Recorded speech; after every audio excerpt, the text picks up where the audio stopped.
And welcome into Pressbox Live. We are brought to you by C3 American Exteriors. Go to their website at c3america.com to get a brand new roof for just the cost of your insurance deductible. And before I introduce our guest and our co-host, just want to thank C3 American Exteriors. Tell you that there is no bigger expense you'll have at your home than putting on a new roof or fixing a roof. And they are guys that I trust, I like, and I think you'll like them too. C3 American Exteriors. Go to their website at c3america.com. Joining me is my co-host, Gary Stein. Gary, how are you this evening? Ready to shoot some hoops, Stanley. What about yourself? Right. Well, we've got the new head men's basketball coach at UMBC, my alma mater, and that is Jim Ferry. And Jim, along these lines of mentioning my sponsors, our studio sponsor at Pressbox back at the building is Chesapeake Employers Insurance. So I'm wondering, is that the Chesapeake Employers Insurance car you're in right now? It is today. It is today. Good answer. And if they want, we'll put it anywhere they want. We'll put it on the side of the car. I'll put it on my forehead if we need to. Anytime they want to sponsor it, that's big time stuff. Yeah, that is big time stuff. And we congratulate UMBC on getting a naming rights deal for 15 years with our friends at Chesapeake Employers Insurance Arena. And hopefully, Jim, you're there for the next 15 years. That's the plan. I sure hope so. Hey, I really do want to start off by thanking you for coming on, welcoming you to town. And I think I got the question that would probably be on Gary's mind if he was asking the first question. Prior to Ryan Odom taking the job and turning things around there, if you had gotten a call 5 years ago asking you to coach UMBC, would that have been a job you would have been interested in? I mean, I certainly would have been interested just because of the people that I got to know, and if these people were here. But this is absolutely a totally different job. I mean, you got to remember, I was a head coach at LIU when UMBC was in the league with us. Yep. Tommy Sullivan was the coach, good friend of mine. Totally different place. I just can't believe what this school, what this university has turned into. Not even just the basketball side of it, just the campus, the school, the reputation of the school. The people here have just been unbelievable. And then obviously you look at the commitment that's put towards athletics, and especially basketball and the new arena. So, I certainly would have been a different phone call 5 years ago, where this one was just took me not even a second to say yes. I can tell you that. And that phone call would have been made by somebody different 5 years ago. It was made by Brian Barrio. Any relationship with the UMBC athletic director prior to them reaching out to you? No, I didn't. I've never met Brian, and I never spoke to Brian. We do have mutual mentors, probably, guys that was a mentor of mine. Frank Sullivan was a mentor of mine, former head coach at Harvard. And I think Brian and he had worked together in the America East Conference. But you know what, the more I find out about Brian, like this guy's a really prepared guy, and he really did his research. And had a lot of good candidates. It wasn't just me. He did his research on a lot of guys, and he had a right mindset of what he was looking for the right fit. I think I was just fortunate to be the guy. But from this point, it's probably been 2 weeks now that I've got to meet him, first via Zoom, and then when I came on campus. And, he's one of the big reasons why I decided to come here too. Just him and President Rabowski and Greg Simmons, like just great people, man. Just the connection that everybody has, and how everybody seems to be on the same page, and everybody's just so wonderful. So, and I can tell you the truth, from meeting him even first Steve day to where it's gone now, and the people I see here. Even Steve. Yeah, Steve's kind of. Steve's kind of. Hey, he's a Hall of Famer over there at UMBC awesome. Now. He absolutely is. Hey, Gary, go ahead. You got a couple. Hey, Coach. First of all, I just want to tell our viewers, it's obvious that you're driving in a car right now. I just want to tell them that you're actually not driving, correct? You are a passenger in that car. The wife is driving. She's been I'm driving all the neighborhoods looking for. I'm driving. She's hitting all the neighborhoods and looking for places to live, and so we're in the car today. She's showing me some stuff. So I was just figured I got to jump on. So I apologize that I'm not in my office doing this. That's all right. And isn't technology great? I'm home, he's home, you're driving, everybody's connected. Unbelievable. Unbelievable. Not that I can Coach, use it, but yeah, Jim, let me ask you, it's really interesting. When you took over the LIU Brooklyn program, or LIU University, you took over a program that was really struggling. Actually, they had won 5 games, I believe, the year before you took over. And it took you a few years, but you steadily built that program up, and you finally got them to the NCAA tournament with 2 fabulous years in the late 2000 or in the early 2010s. So that was a rebuild job. This is a different situation. Ryan Odom did a lot of the heavy lifting before you, and he actually rebuilt this built this program into what it is today. So I wonder, from your perspective, like, how you come into a situation like that as opposed to how you came into a situation up in Brooklyn. yeah, sure. I've been doing this a long time, and I've had different jobs and had to take over different situations. And yeah, Ryan's done a great job. Obviously, UMBC had they had gone to the NCAA tournament sporadically throughout prior to him getting here, but he's really established that winning mantra right now that UMBC has. I compare it to I took over for Steve Clifford, and for those of you guys that don't know, Steve Clifford's the head coach of the Orlando Magic. So Steve Clifford was the head coach at Adelphi, obviously a fantastic coach, one of my best friends. He had a good run at Adelphi. He'd taken him to the NCAA tournament. And then I had to follow him, which was a really good program. And, I brought in some players, kind of twisted, tweaked some of the things, didn't change much, and was able to take a program from the NCAA tournament level to #1 in the country. I was there for 3 years. In my second year, we went 31-0. Actually, we lost 31-1 because we lost in the Elite Eight. Took him to #1 in the country the following year. I think I took him number 3 or 4 in the country. So, understanding taking over programs with success is a little bit different than taking over programs that are rock bottom. And fortunately, I've been able to do both. So you're going to lean on your experiences in both ways. When you take over a program like this that's had great success, it's not about coming in and changing everything in my way or the highway mentality. It's not that. It's trying not to change that much. It's trying to just tweak it, maybe add your personality to it. The biggest difference now is, this transfer portal, which I'm sure is going to be the next question you guys ask, is, the freedom for these guys, the freedom for these guys to transfer. So, these guys have a right to do so and look at options. And so we'll see where it's at, when the smoke clears in next couple of weeks on who's in and who's not in. But, I still feel like this is an opportunity that we can be successful year in and year out. Which actually leads me to the next question. And you're right about that. The transfer portal, the news broke the other day that RJ Idlerock, the star guard for UMBC, one of the star guards, is transferring to Utah State. He's going to follow Ryan Odom. And you know what? I'm not here to judge that, if it's a good or bad move. I mean, I don't know. We'll see if that is. But I guess it leads me to the type of question of, what can we expect from your team when you juxtapose what you want to do with what Ryan Odom did and the kind of team that he put out on the basketball court? What are we going to expect from you in terms of what you want to put out on the court? Yeah, I think, versatility is how I've built my teams. Not to say Ryan didn't. His teams are very unselfish. They played the right way. And I think our team's going to do the same thing. I think my teams have always played at a little quicker pace. They played a good pace. I like our team offensively. We're going to play at a little quicker pace. We're going to constantly, we're going to run on makes. We run on misses. We constantly just put pressure on teams on the offensive side of the ball. Defensively, I think a little bit, the mentality is to be really more aggressive defensively, disrupt a little bit more with our ball screen defense, maybe mix up, play a little bit of zone, 3/4 court press. But I think you'll just see a little tweak in the pace and how we play. And like I said, the versatility on the floor. And I think our style is going to be a little bit different than what most teams do in the America East. So hopefully we can cause a little problem. We're talking with Jim Ferry, the new men's basketball coach at UMBC. And Jim, as I get to know you, I like to know what makes somebody tick. I look at the job you did at Long Island, LIU, and you did a remarkable job there at building something pretty special. What lured you to Duquesne? Is it as simple as they paid $200,000 more a year?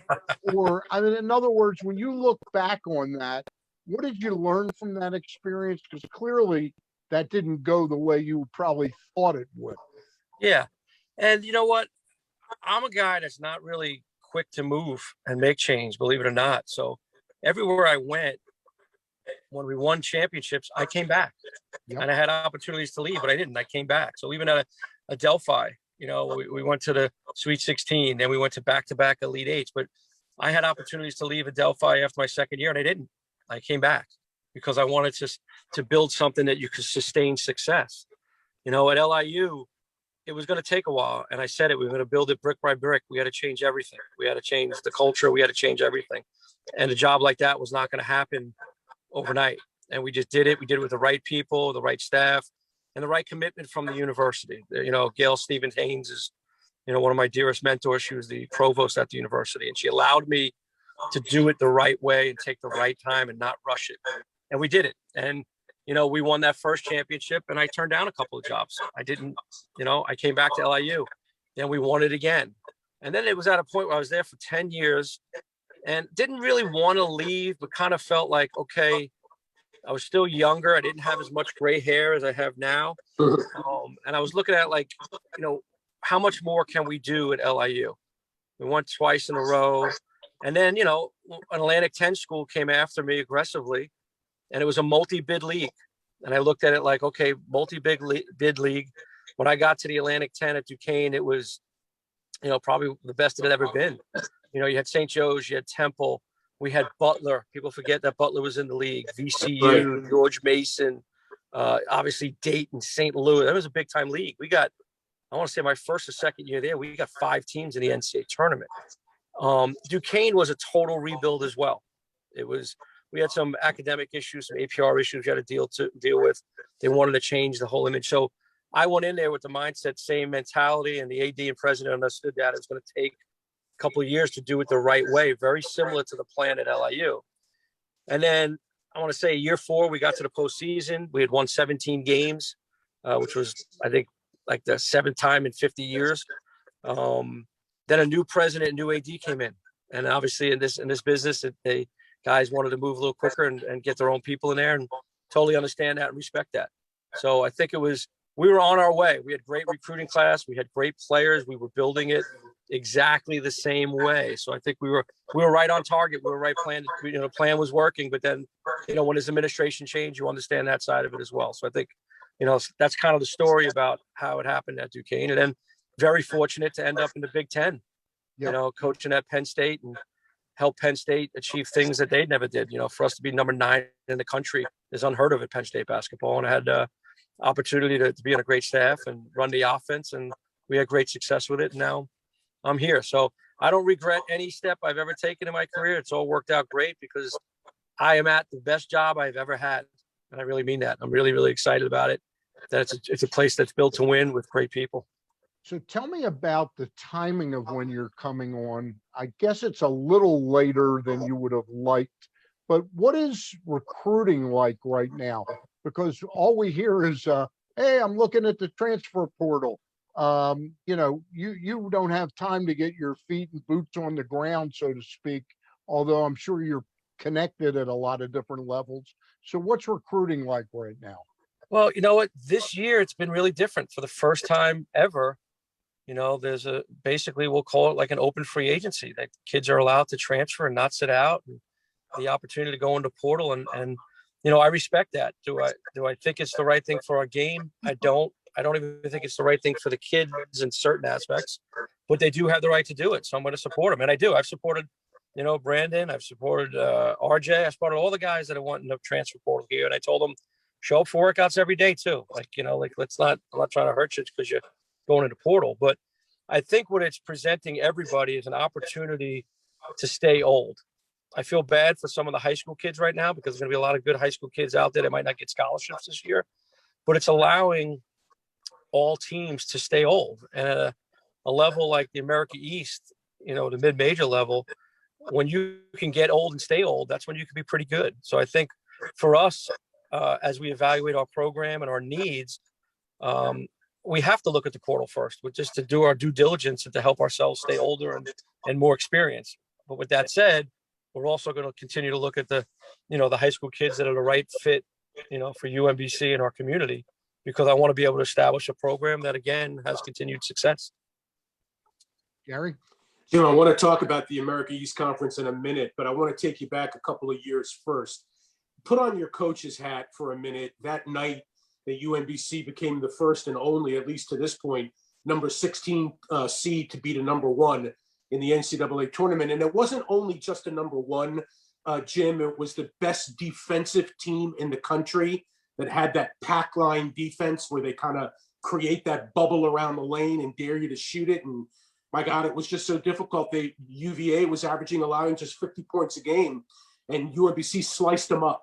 My question to you is, we saw that up front, up close here in Baltimore. You saw it from a little bit of a distance away and with a coach's hat on. What did you think technically of that game? And I'm not asking about the result necessarily, but just technically how they played that game. Well, first of all, every mid-major coach in the world, or everybody that was a mid-major coach at one point in their career, at that time I'd already, I think, moved on. We were cheering for UMBC, man, right? We were all rooting for them. I think we all want to do that.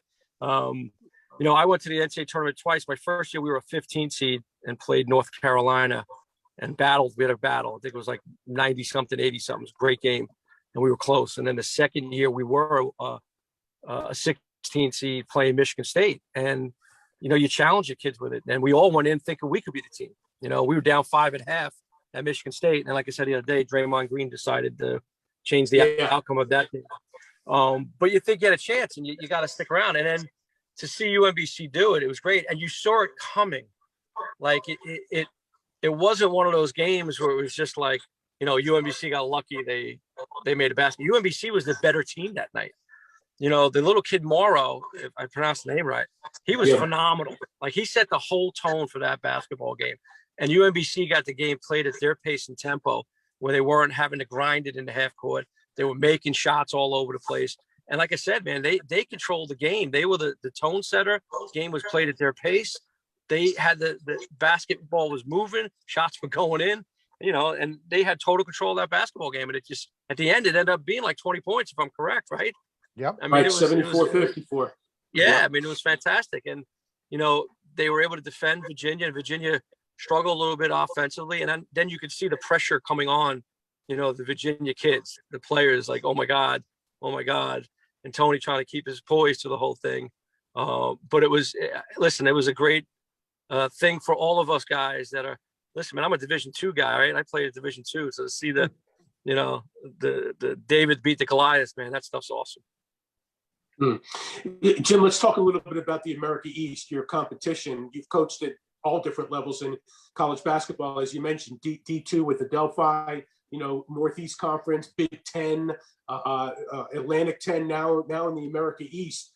UMBC, thankfully, now is one of the powers in the America East, alongside Vermont, Stony Brook, Albany, etc. When you look at the conference, and when you've looked at the conference before, what did you see and what do you see now? Yeah, I've always loved the conference. Obviously, I'm from New York, went to college in New Hampshire, so I'm in that Northeast, New England region. So I grew up with America East basketball. Always had great respect for it because of the universities. You know what I mean? They're all great universities. They're all universities, recognizable universities, and not just, because of the name Vermont and Albany and UMBC. Like, it's just great league, great schools. And the conference does it the right way. Fantastic coaches. Always have had fantastic coaches. And I think some people don't understand that. Sometimes it's an underrated league for that.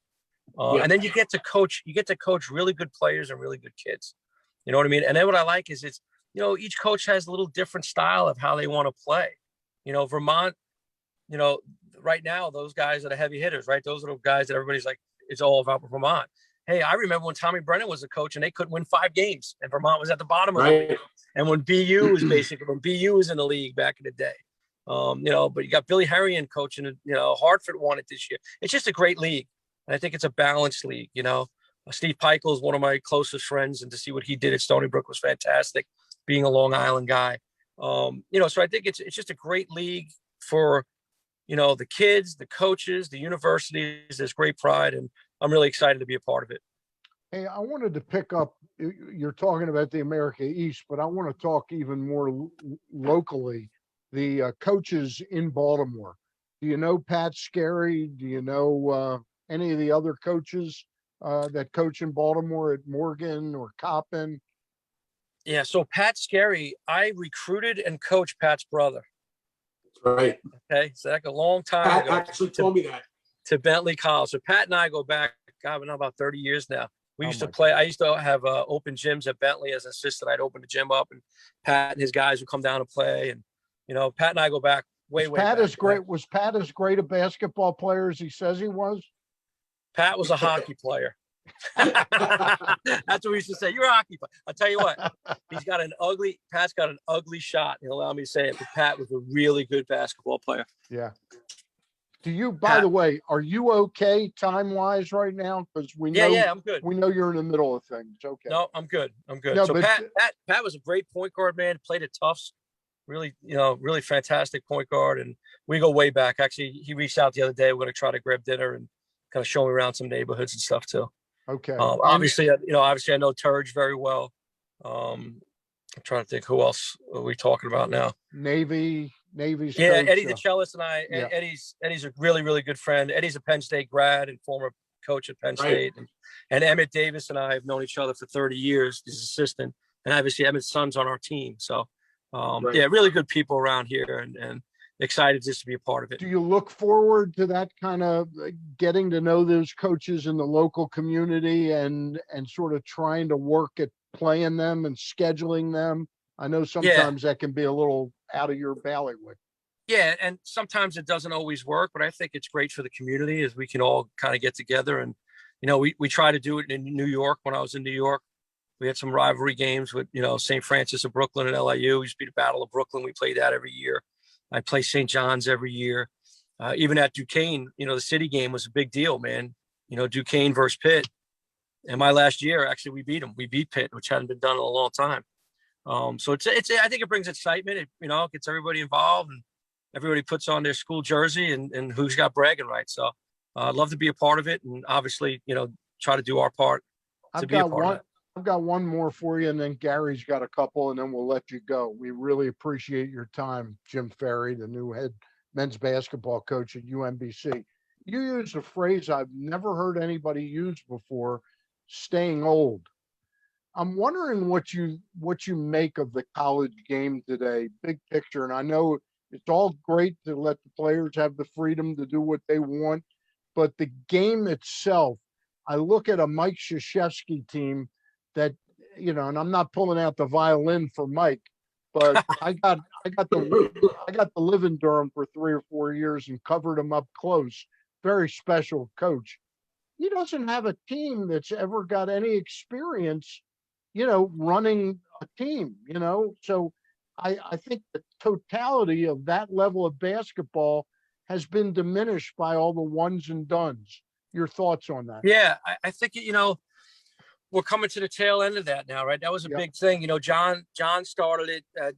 John Calipari is a good friend of mine. And Coach Callis, he started that years ago, right? When he got to Kentucky, man, it was like, hey, let me get these one and dones. And then, they were good and they were dominating national championships. And all of a sudden, Coach Krzyzewski's doing it. Roy Williams is doing it. Bill Self started doing it. Now, all of a sudden, I think that the parity in the game of basketball has caught up to it. Because yes, they're young, yes, they're talented, but then you got some mid-major teams that guys that are there for 4 years, sometimes 5, and they're really being able to compete. Then the transfer market opened up with the grad transfers. So there's your one and done on the back end. Yeah. So instead of taking a one and done, I'm going to get the one and done NBA player. But then on the back end, I'm going to get a one and done kid that's been playing for 4 years, been in college, he's a man, and they can come in and fit a big role to help these guys. And then now, when you're looking at the whole transfer portal, I think the whole thing's changed now again. So this is the next wave. So you got 3 things that have happened to change the landscape of college basketball. Now you look at Duke, right? So they're a bunch of one and dones. They got 4 freshmen that just left. They just went into the portal. So they're one and done, but they're one and done for another reason. It's not one and done to go to the NBA because there hasn't been that success. So I think now it's going to see, and I'm following a portal real closely, and you look at who so far has been the winner of the portal. It's Kentucky. It's, Arkansas. It's Auburn. It's still those high level. Texas, right? Texas got them. So now that's going to be the new wave now. And I don't love it. I just don't think it's healthy.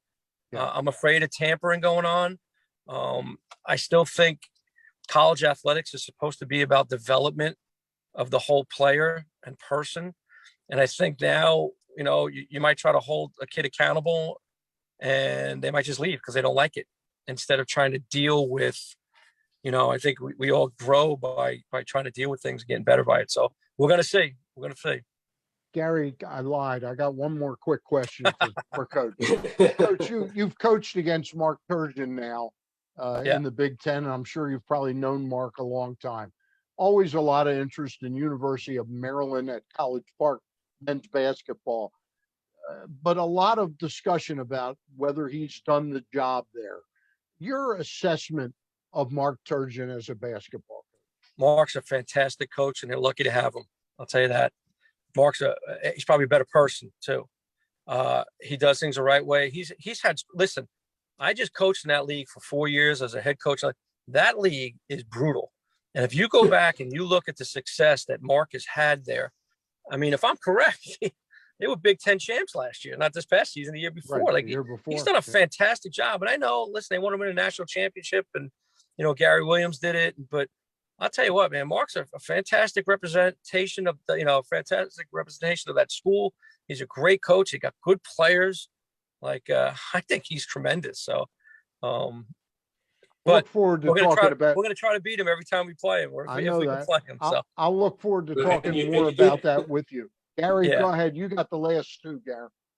Yeah. So Jim, I want to kind of go back to your conversation with Stan a minute ago about college basketball in general, kind of the landscape. And, obviously, just the way the tournament played out and the season in general, everything was out of balance this year. Duke and Kentucky didn't make the tournament together for the first time in 45 years, since 1976. Carolina got bounced out in the first round. Kansas got destroyed in the second round. The basketball royalty was not royal this year. The teams that did make it to the end, they're not unknown. Obviously, the Gonzagas, the Baylors, the Houstons of the world, etc. So I want to go back to that, and I want to get your take. Was it COVID related, or was it a combination of COVID with what you and Stan were talking about, the one and dones, the transfer portal, the changing face of the game? I think it was a little bit of both, a little bit of everything. The COVID, it was tough, and at the Big Ten level and Power 5, we get tested every single day. I want to say it was 178 days in a row. It was, wow. And the isolation, guys be nice. I know programs like Duke, they put those guys in a hotel by themselves the whole year. So there was no normalcy. There was no normalcy to being a college student. There's no normalcy to a schedule.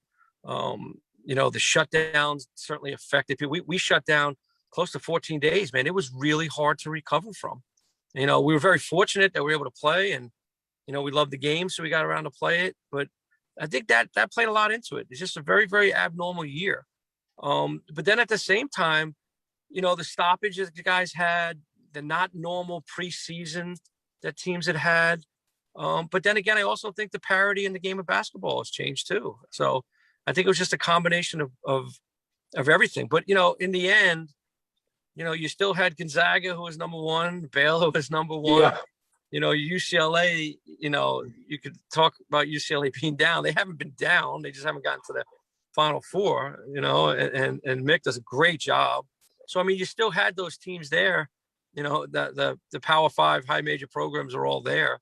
And I think upsets are great for the game. I think that we got to keep having those upsets to keep things balanced. Absolutely. Hey, final question. I want to talk about today's college basketball player.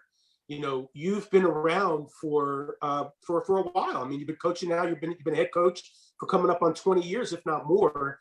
And a lot's changed in the world in 20 years. Certainly that trickles down to the youth and college basketball, particularly for right now. So, from your experience, college basketball players today, they've got all this social pressure, and there's social media, and there's politics, and they just seem to be growing up so much more quickly than we did in generations past.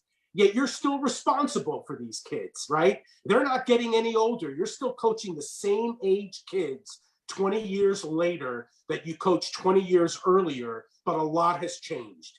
So my question is, talk to me about the college basketball player and what he or she faces today. Yeah, and you're absolutely right. And it's our responsibility to adjust. Like, they're not going to adjust. This is the way they've been brought up, right? They've been brought up. They know nothing but Twitter and Instagram. They've been a part of their life, their whole life. For us, we have to adjust to it, and we have to adjust and understand the pressures that they're feeling from the outside, or the questions they have to answer to. One of the biggest changes to me is kids and people in general, they want instant coffee now, right? They want the answer right away.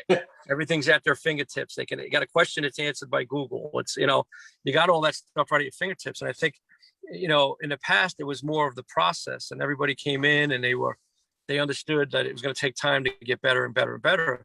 And now I think everybody just wants instant success, and parents, I think parents are significantly more involved than they ever were. I was a pretty good athlete, three-sport athlete.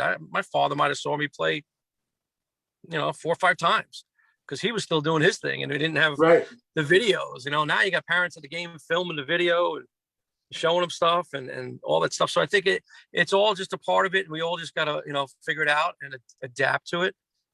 Kids are certainly more athletic. Kids play the game a lot more.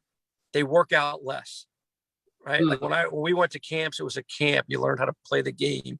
You didn't play as much. Now all they do is play. They play 4 games a day at AAU tournaments. So where's the time to work out on your game? And then they have these, workout gurus and doing things with tennis balls and chairs and throwing things up in the air. And, but where are they getting the skill development? So I think that's part of it too. So, but I certainly think kids are, more athletic. The game is played faster. 3-point shooting has become such a big part of the game, which I love. So I'm fine with it. 3 is better than 2. But I think it's a part that as a coach you have to adjust to it. The old school way just doesn't work anymore. Hey Jim, apologies to your wife, but I'm going to ask you one more quick question that hit me before. You've been in Long Island. You're at Adelphi, so you're not that foreign from the Baltimore metro area. What are your coaching connections like, or your connections with high school coaches here? Do you know some? Do you feel like you're well positioned to hit the ground running?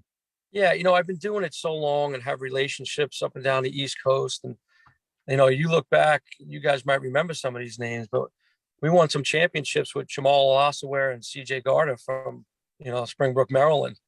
Derek Coulter. Yeah, Derek Coulter from Largo was my point guard at Duquesne. 1,000-point scorer, 500 assists. So people know who I am down here. We do things the right way. I have great relationships with some of the AAU coaches down here as well. I'm hiring a local guy that was a really good player down this way too. So again, I think when you treat people the right way and you just do things the right way, you wind up getting better relationships as you move on. So still going to use my connections up and down the East Coast. I recruited Texas really aggressively while I was at LIU. We're going to do that again, but ultimately we're going to start in our backyard and try to keep, some of these Baltimore kids home. I've heard from some of the coaches in the area, some of the AAU coaches in the area. As soon as we get this COVID thing over with, I don't want to say COVID thing, as soon as we get this pandemic over with, I'm going to try to get like a little coaches roundtable, bring them all on campus and, get to meet them and show them the facilities and just really start a true relationship. What's the timing for your staff? When do you think you'll have your coaching staff together? Pretty shortly. I'm actually got a couple of guys ready to come on right now. We're just kind of finalize things, and I want to kind of announce it all at the same time. So instead of doing bits and pieces, so pretty soon. Thank you very much for the time and allowing me those last couple of questions, Jim. Jim Ferry. Thanks a lot, guys. Really, Jim anytime. Ferry. And apologize I wasn't in my office. But thanks, guys. From the Chesapeake Employers Insurance Call. Thanks, Jim. Thanks, guys.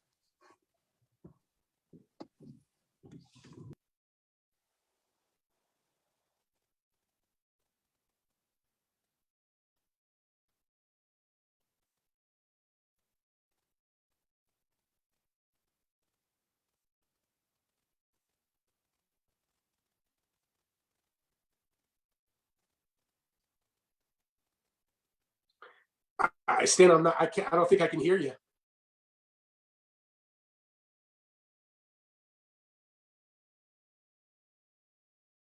I'm not hearing you, Stanley. I'm sorry. And I accidentally muted myself. There When you exactly go. did I Now mute hear you. myself? When exactly did I mute myself? You muted yourself before you read the sponsor read. Oh my goodness. Okay. Anyway, let me thank C3 American Exteriors and remind you, nothing more expensive in your house than repairing and keeping track of your roof and the condition it's in. You won't have a larger and more important expenditure on your house. C3America.com is the website to get a brand new roof for just the cost of your insurance deductible. I know these guys, I like them, and you'll like them too.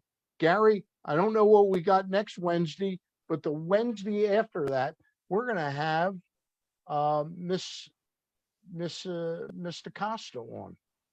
We are. Lacey DaCosta is going to be our Lacey guest DaCosta. to give us a different kind of view of So what we the hear, NFL draft is like. so we hear what a monster it Exactly. turns into draft week, right?